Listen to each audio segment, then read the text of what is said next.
At least 25 people were killed by Israeli airstrikes and gunshots overnight, according to health officials and the ambulance service in Gaza, as ceasefire talks appear to have stalled and Palestinians face famine. According to local officials at the Shifa hospital, most of the victims were killed by gunfire as they waited for aid trucks close to Zikkim crossing with Israel.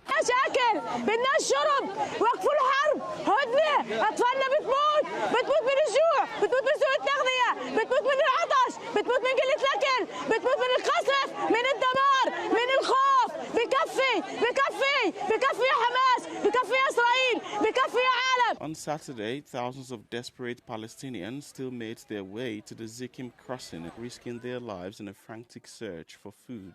Experts have warned that Gaza is being pushed closer to famine after months of Israel entirely blocking food or letting in only limited amounts. Israel claims it lets in enough aid and faults UN agencies for not doing enough to retrieve and get it to those in need. Russia and Ukraine traded aerial attacks overnight, resulting in the deaths of at least 4 people, according to officials. Ukraine's southern Dnipro and northeastern Sumy regions came under combined rocket and drone attacks. Local officials say at least 2 people were killed and 8 more wounded. Ukraine's second largest city, Kharkiv, also sustained an intense aerial bombardment overnight. In Russia, a drone attack on the bordering Rostov region killed 2 people, say local officials. And in the neighbouring Stavropol region, drones hit an unspecified industrial facility.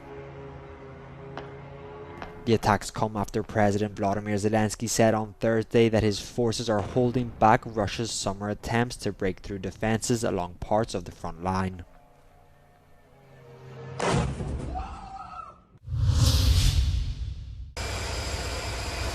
Upon his arrival in Scotland for a 5-day trip, US President Donald Trump declared that immigration is killing Europe. Responding to a question from a reporter, he said that on immigration, the continent needs to get its act together, or quote, "You're not going to have Europe anymore." And you got to stop this horrible invasion that's happening to Europe, many countries in Europe. Some people, some leaders have not let it happen. And they're not getting the proper credit they should. I could name them to you right now, but I'm not going to embarrass the other ones. Trump plans to meet with British Prime Minister Keir Starmer and European Commission President Ursula von der Leyen as he continues to threaten steep trade tariffs. EU Commission President Ursula von der Leyen has said she will meet with US President Donald Trump on Sunday in Scotland. In a social media post, von der Leyen announced a meeting saying her and Trump would discuss transatlantic trade relations and how they can keep them strong. The meeting comes as Washington's 30% tariff threat has reignited transatlantic tensions. Trump on Friday said there was a 50-50 chance, or perhaps less, that the US would reach a trade agreement with the EU bloc, saying Brussels wanted to make a deal very badly.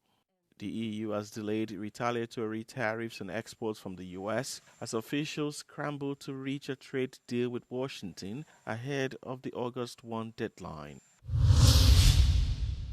The Hungarian government says it will not vote on the EU budget until Budapest receives its frozen EU funds. Prime Minister Viktor Orban said this on Saturday during a speech at the Balvonios Free University. Az új költségvetés, 7 éves költségvetés elfogadása az egyhangúságot igényel. És amíg nem kapjuk meg az elmaradt pénzünket, addig nem lesz új európai költségvetés sem. Hazahozzuk, és nem teszünk semmilyen engedményt sem a szuverenitásunkból. Orban also touched on the policies of the US President Donald Trump, reiterating that the election of Trump had helped to avoid a third world war. Orban's speech seemed to thrill the audience.